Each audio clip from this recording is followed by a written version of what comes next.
Bugun biz dugonam bilan Xitoydagi Sochiland bozoriga bordik. U yerda nimalar ko'rganimizni eshitsangiz, umuman ishonmaysiz. Har shanba kuni farzandini bo'ydoq qolib ketishidan qo'rqqan ota-onalar kelib shu yerga kelin izlashadi va aynan mening o'rtog'im biroz qolib ketmasligi uchun kelib kuyov izlashni boshladim. Kirishimiz bilan ko'zimizga birinchi tushgan narsa bu nomzodlarning anketasi bo'ldi. Ko'rganingizda yoshi, bo'yi, qayerda o'qigani, bankda qancha puli borligigacha va shunga o'xshagan ma'lumotlar bor. Ota-onalar bo'ladimi desak, hatto bolalarning o'zi ham turibdi. Xitoylik emasligimni bilgan amaki kelib gapga soldi. O'zini o'g'lini tiqishtirishga o'tdilar. Qayerda ekanligimni rosa so'radilar. Albatta hamma ma'lumotlarni aytmaslik uchun amaki bilan rosa hazillashdim. 加我的微信吗？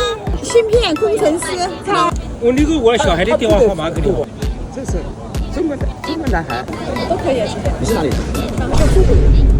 你想了，你其实你跟我差不多了。